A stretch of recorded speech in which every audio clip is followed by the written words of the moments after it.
In this session, we are going to study about the repairing and jointing of different conductors, how to properly earth the different supporting structures, and what kind of a pipe earthing that we are placing.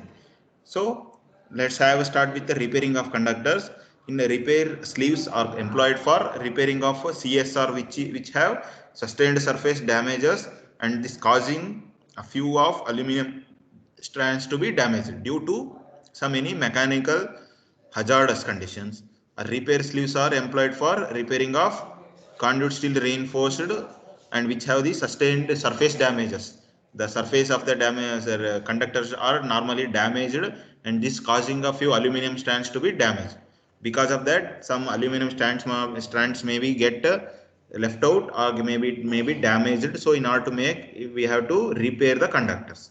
And most popular type of repair sleeve is the swag type. The kind of a repair that is we normally takes place called swag type, and which is designed to use with the small size conductors. We are using wherever we are using a small size conductors, in that kind of conductors, the normally the repairing will be taken as a swag type repairing conductors.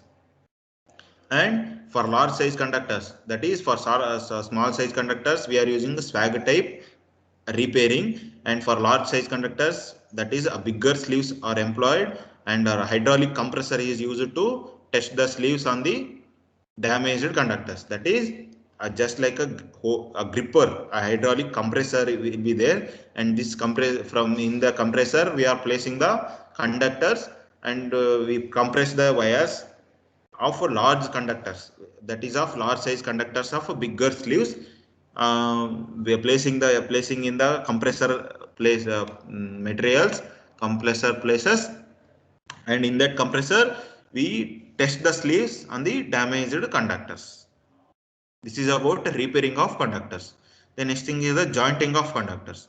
Jointing means normally the jointing take place at the when too much stress is put on the mechanical properties. That is a strong compressor or some with the help of strong mechanical structures, we give the stress much amount of stress and compress to the mechanical with the mechanical properties of joint, and too little on the electricals.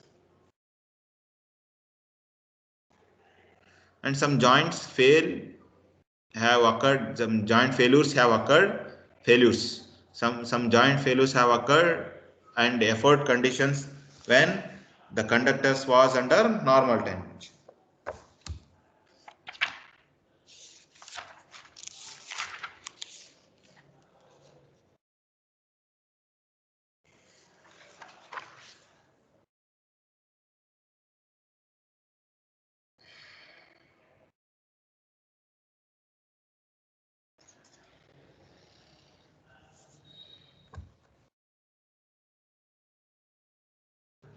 So the jointing of conductors is normally takes place when too much stress is put on the mechanical properties of joints.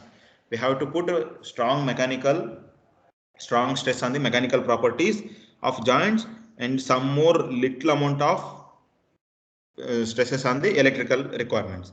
And some joints failures have occurred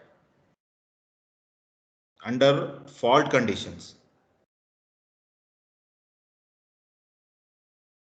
Some joints failures have occurred under fault conditions when the conductor was under normal tension. Some of the joints failures may occur at the time of fault conditions, when at that time what happens, the conductor was under put to normal tension. And these joints which have perfectly under ordinary conditions of current leading shows the signs of distress under heavy fault currents. Whenever joints behave perfectly under ordinary conditions of current, leading to some distress under the heavy fault currents, and for this reason new designs are subjected to electrical as well as mechanical tests. The next thing is earthing of transmission line. This is a very important topic for your examination point of view. Some of the main earthing of transmission lines. Earthing is done to ensure that no current carrying conductor rises to a greater potential with respect to general mass of Earth than it is designed insulation, than it is designated insulations. Earthing is done to ensure that no current conductor rises to a greater potential and with respect to the general mass of Earth than its designed insulation. The next thing is earthing is done to ensure that potential of non-current carrying metal work does not rise to a value such that a person may get shock on touching it. In order to avoid the person from the shocking treatments, from the shocks, we have to properly earth all the metallic parts of the transmission lines. So for that purpose, what we need to do in order to that, earthing is done to ensure the potential of non-current carrying metal, whatever the different non-carrying metal parts are there at the terminal, at the towers, we have to make sure that it's properly earthed. And the design of construction, the design and the construction of earthing system should be such that when contact is made between the line conductor and metal connected to earth, resulting leakage current shall not be less than the twice the leakage current that required to operate the device installed to make dead. What it means, we have to design the earthing lines such that earthing that design and the construction of earthing system such that whenever some electrical contact is made between the conducting parts and the metal parts, normally a leakage current flows. So this leakage current should not be less than the twice the amount of the leakage current that is flowing when the line is dead.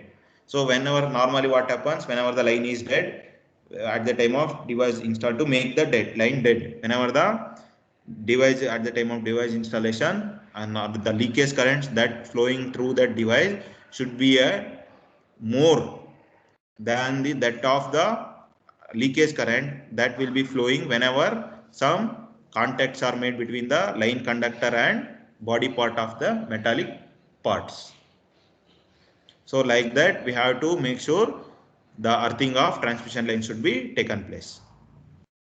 And what are the main procedures of earthing of transmission line supports with the pipe? The procedure of earthing of transmission line supports pipe earthing.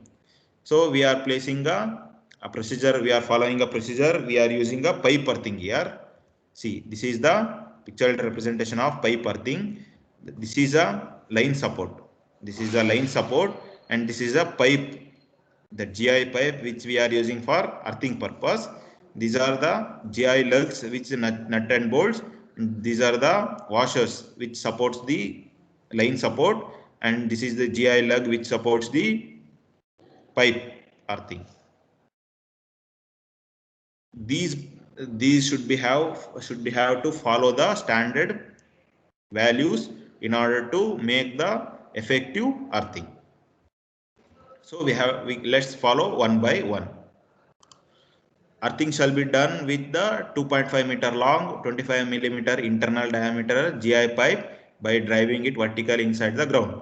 Earthing shall be done with the 2.5 meter long. See here, earthing should be done with the 2.5 meter long, 2.5 meter long and 25 mm of depth, 25 mm of internal diameter. This is the internal diameter. The diameter of the wire pipe which we are using should be a 25 mm diameter and it is of 2.5 mm length. That like that pipe should we have to select. And in case where moist earth is not met with the 2.5 meter long pipe, for that soil resistivity is higher. Whenever the moist earth is there, at that time what happens? Moist earth at that time what happens?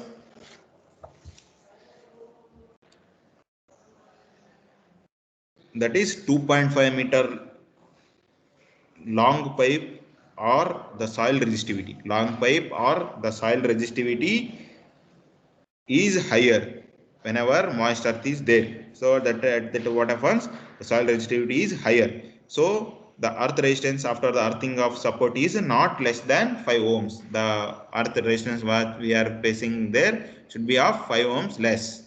Then the contact surface of support and pipe should be thoroughly cleaned of paint, rust, etc. The contact surface. This is the contact surface of line support. This is the contact support. This contact support, the contact surface of support and pipe. This is the pipe. This is the pipe and this is the contact surface which we are using here should be thoroughly cleaned with paint. It should not be having any rust or any paint. It should be cleaned with paint and rust. So make sure that it's a electrically contact between support and the pipe. And the GI nuts and bolts should be properly tightened. The GI nuts and bolts, whatever the nuts and bolts that we are using here in pipe and pole structures, that these should be properly tightened for good contact.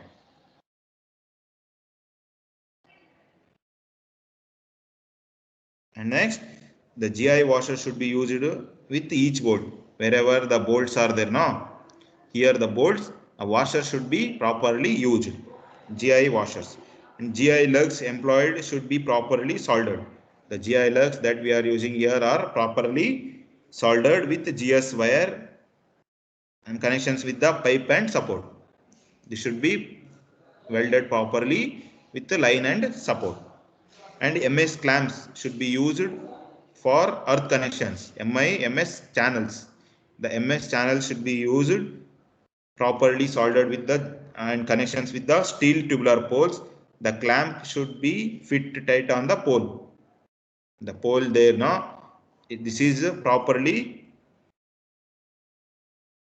fitted with the tight on with the MS channels.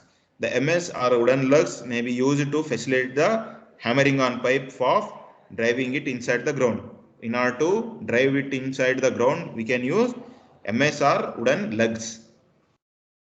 And the final thing is for earthing of RCC or PCC supports. In order to for earthing of RCC or PCC supports, for earthing brought from the top along the supports and should be properly cleaned and connected to earth electrode separately. So we have to make sure that all the metallic parts that a pole and the electrode which we are using are properly connected with the GI lugs and nut and bolts with the washers, and it is placed with the MS channel wooden or steel with the lugs. It is properly bugged inside the earth. That is a 50 mm. This drive piece should be of 50 mm and totally piece that we are using here, which will be having a diameter of 25 mm and 2.5 meter depth, and the GI lugs and the nut and bolt should be placed at 0.1 mm below the line, and there should be a clearance between the ground and this piece of 0.5 meter. That is, it should not be connected directly with the just below the ground, but we have to make sure that it is of 0.5 meter, 0.6 meter below the ground, 0.5 meter from the earth, from the electrode, and 0.1 meter from the lugs. So like that we have to properly earth inside the transmission line supports.